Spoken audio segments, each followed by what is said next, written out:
Hello， 安迪啊！嗱，2月25號啊，9場賽事呢條片頭威頭勢第一場，我會咧拆局第一場啦，會講 Q 啦、Q Pay 啦同埋4重彩雙膽，有啲咩馬咧要留意咧，都會同大家喺片入面講嘅。另外，尋日上一條片緊要啦，關於莫雷拉咁啊嗱，好多朋友留言，亦都咧好明顯咧就分開兩派嘅。咁啊，第一派咧就當然啦，咁啊忍咗潘頓好耐，亦都咧覺得咧雷神咧係救世主，翻到香港好開心。嗱，記住我喺呢度講，無論企邊邊都好，但大家一定要尊重大家，因為其實大家嘅需要或者感覺係唔同噶嘛，係咪先？就算係我都咧嗱，我嚟緊咧，我會拍條片咧，講俾大家聽咧，究竟我對莫雷拉點嘅睇法，我唔會好似其他講馬嗰啲，例如騎場派啊，講埋啲。講真，睇得你頻道，梗係想睇你主觀嘅一面啦，睇你騎場嘅，睇嚟做乜啦？同埋咧，我即係如果我係知道一啲嗱，有好多朋友咧問莫雷拉點解之前走，咁當然啦，表面正宮就真係以為啦，目的係日本啊，又或者佢係希望即係留喺日本拆騎考入品試，嗱呢個係真係真嘅。不過唔好人哋講你就信啦，唔好咁天真係嘛？莫雷拉親口講俾你聽都可能大話啦。嗱，我將我自己有啲馬主朋友或者我知嘅都可以講嘅，講下俾大家聽。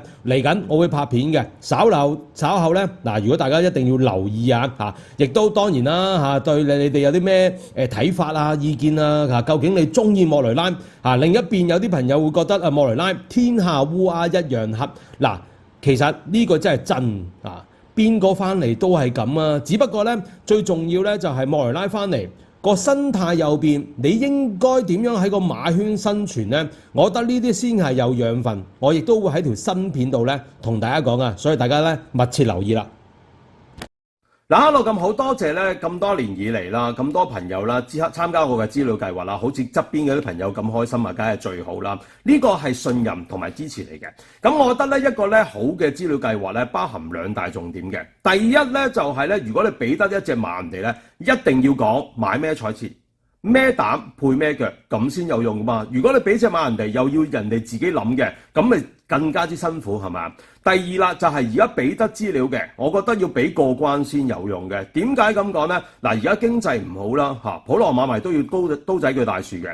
一般嘅馬迷都係本金少嘅，佢中一場單場咁有咩意義呢？甚至乎就算係冷門嘅，佢頂到幾多場啦？嗱，要知道跑馬冇可能咧場場都中嘅。嗱，將心比己，如果我想收到嘅資料係咩呢？第一，梗係唔好咁犯本啦；第二啦，又可以慳住啦；最重要係可以刀仔鋸大樹嘛嚇。咁啊，我好希望咧做多啲好嘅資料啦，等大家可以集齊以上嘅優點啦嚇。嗱，如果有興趣嘅 WhatsApp 我。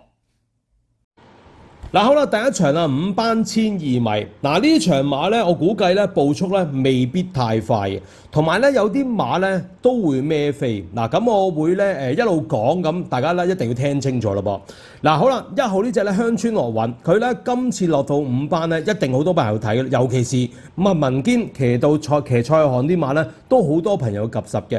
嗱，但係留意呢隻馬咧就唔係話十分之準成啫，狀態係到嘅。但係問題會唔會跑一唱燒一燒先啦？嗱，雖則谷草 B 跑道咧都有得追下嘅。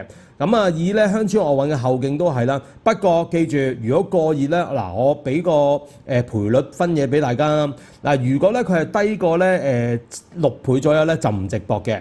如果高過6倍咧，可以買嘅。但係我始終覺得呢隻馬咧8檔咧會較為被動，會唔會話跑多仗好啲？我覺得就會跑多仗好啲啦，因為落班。即食咧咁啊，對於鄉村樂韻嚟講係可以做到，但係咧究竟個狀態夠唔夠咧？試習咧佢嗰個反應就唔係話十分之強烈嘅。當然啦，恰僆仔係可以嘅。嗱，2號天比高，嗱呢隻馬咧要留意啦。嗱，今次又轉啲配備，話又除嗰樣，又綁脷，又加個交叉鼻箍上去。嗱，但係我可以講俾大家聽，葉楚紅呢隻馬咧，如果計佢跑個7仗嘛，輸晒噶嘛，係咪先？7仗以嚟咧。最完整操練真係呢仗啦，試完個快腳谷閘，然後咧再單跳兩課，會唔會咁明刀明槍呢？嗱，其實咧唔到佢明刀明槍噶啦。而楚河馬房而家嘅成績係點呢？咁大家都知啦。呢隻天比高，亦都好多朋友睇得出咧，其實4班尾都夠跑嘅。咁咧佢喺4班咧兩仗對上啦，1400米咧都咧擺喺前面走，有基本速度嘅。咁今次落班做行功夫，會唔會話落班即殺呢？嗱，我就覺得呢隻馬應該要拖一注嘅，因為咧佢嘅操練真係起晒變化，同埋咧今次問題就在於佢排個6檔究竟會點跑呢？就冇人知。不過呢隻馬唔會話留得太後嘅，因為佢有基本速度，同埋我見佢咧無論係試閘啊、晨課咧都好肯走嘅，未必留得較後啦。所以呢天比高咧，大家如果估下嘅話，不妨拖嘅。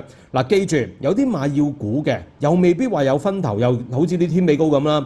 我覺得佢今晚隔夜飛都幾重下㗎。聽日咧臨場，我覺得都係得嗰8倍9倍左右。嗱，記住啊，3甲未入嘅馬咧，8、9倍咧未必抵買。但呢隻馬操練咧變咗㗎啦，一定要拖㗎啦。3號黃金盒，嗱呢隻黃金盒咧就到而家咧都係處女馬，跑咗11仗，就跑咗2個 pace。嗱，不過見到丁冠豪咧，其實咧呢隻馬咧差唔多逢出必拼咁滯。佢係今季嚟講咧跑咗5仗。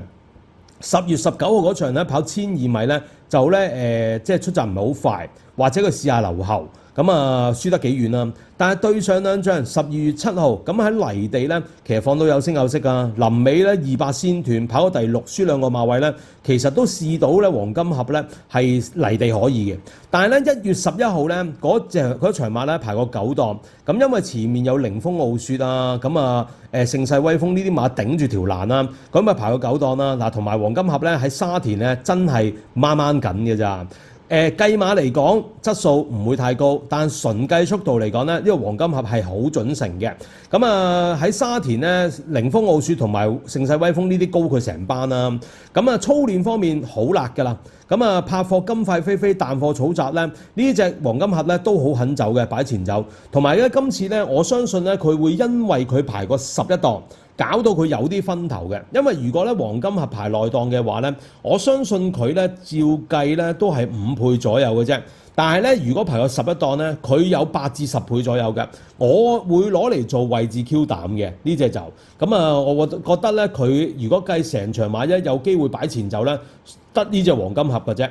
好啦，4號城中勇士沈集成馬房咧轉咗黎超星馬房，其實呢隻馬到而家處女馬其實都有啲特別嘅，因為咧佢喺4班都可以成為大熱門。嗱，大家如果有記憶咧，留意下上季4月9號田泰安啊，2.6倍開跑係嘛？喂，最少你唔好理佢點先啦，都可以4班可以大熱門。但係今次嚟講咧轉咗倉。隻馬係真係好咗嘅，但係咧我嫌佢2樣嘢。第一，12檔當然係有問題啦。第二咧就個操練咧好似又唔似黎超星搏殺嗰隻風格嚟嘅。馬真係喺5班絕對超班啦，係咪？唔使多講嘅。不過咧我就會挑剔佢咯，比較即係如果例如你要揀4、5隻馬都未到佢嘅因為我始終覺得狀態會唔會話未夠，馬嘅實力咧就足夠。今次加個晏晝係驚佢12檔咧就難埋嚟咯但係如果佢等喺前走，其實呢啲冇得估嘅。佢試閘擺喺前面走嘅始終我覺得今次12檔咧一定有影響嘅，對於佢嚟講。5號輕鬆大笑，嗱呢隻輕鬆大笑咧，季初11月12號第一仗咧，佢係跑過第5咧，輸1個馬位咧，其實咧都叫咧追得幾好下嘅。但係對上2仗咧，呢隻馬咧又冇乜嘢好睇喎。嗱，上一次咧走失車嘅，有飛數失車嘅。咁今次咧俾阿周俊樂，但係我嫌佢2月13號嗰課谷草閘咧，嗰個前跟力唔係話好足夠。因為馬嚟講咧，佢又好咗啲，但係始終都係嗰啲4歲馬落去5班，其實好多馬都會睇落去係好咗嘅。但係跑唔跑得到咧，又有一半跑唔到喎。呢隻輕鬆大笑，我係嫌佢嗰課閘咧，撳住咧嗰個勢頭係差啲嘅同埋9檔咧喺呢度咧冇咁着數。6號美神來，嗱呢隻馬咧上一次咧墊底飛都幾重嘅，進入咗狀態㗎啦。美神來嚟講。如果你問我，例如城中勇士輕鬆大笑美神來咧，美神來要及住嘅。上一次咧，其實佢追過第4咧，見到呢隻馬其實都好尺寸下嘅。咁要巴道呢啲韁繩先可以跑到佢啊。佢呢啲馬要望空一陣，然後咧佢有少少時間增速。快活谷咧就真係要咧巴道咧一早揾到個位，然後推進佢先有機會啦。但係咧，我覺得呢隻美神來咧係必拖馬之一嚟嘅。即係如果例如你後上馬，例如我鄉村樂韻啊嗰啲馬要估嘅。咁啊，美神來排個5檔咧，我先抽美神來。嗱，大家一定要識分啊！有啲馬落到嚟隻落班都有着數噶啦，但係咪隻都要拖？梗係唔係啦，係咪先？好似例如城中勇士12檔，鄉村樂韻又好似撐一個拎咁，係嘛？咁啊，美神來呢啲咧近噶啦。7號富貴區嗱呢隻馬咧，2次跑沙田都追得近，可能真係斷定咧沙田會好過快谷嘅，同埋佢操練咧試完課習之後咧就游水。咁當然啦，賀賢馬房咧，操練嚟講咧就唔係話好，即係個影響力好大，因為佢成日拉去跑行馬機啊、游水嗰啲冇得你睇㗎啦。如果報紙就富貴區沙田留意下啦嚇，開始接近㗎啦。快活谷太過被動啦。8號讓愛高飛呢隻馬都係，其實同富貴區差唔多，不過好過富貴區就係佢有班利啦，同埋贏過馬啫。今次排過4檔，我嫌佢太被動咯嚇。田泰安雖則跑過第3，但係咧讓愛高飛咧，我覺得都係暫時嚟講沙田會好過快活谷。雖然佢快活谷咧3 win，但係咧田泰安逼唔逼到佢咧另一件事嘞噃。9號幸運傳承呢隻馬咧開齋莫雷拉跑嘅，咁啊跟住啦轉咗咧1月1號啊跑沙田1200米咧就好似避一避咁啦。呢啲馬通常都係㗎啦，贏完馬之後啊走去另一個場咁啊放一放佢，然後翻去快活谷喎。上次1月14號咧，喂即刻又出擊喎，6.7倍打到落4.1倍開跑。但係咧呢隻馬咧唔係你出擊就一定贏㗎嘛。咁啊今次咧就用黃志雲上一次報文咧完全冇位嘅，大家見到嘅操練密麻㗎啦。呢隻馬咧有心咧做俾阿黃志雲嘅。咁但係我都嫌佢即係有心做還有心做啊，鬥志係有嘅，但係咧我覺得佢會偏熱咯，4重彩膽會好啲嘅。始終呢啲一檔馬佢啊黐喺內欄咧，真係要揾到位上嚟咧先有着數。但係我覺得鬥志上咧呢隻馬就唔需要懷疑嘅。4重彩雙膽其中一隻，我會用佢幸運傳承。10號太行美景呢隻馬咧上一次真係有少少跌眼鏡啦，因為咧沈集成咁呢隻馬咧就即係傷過嚟嘅。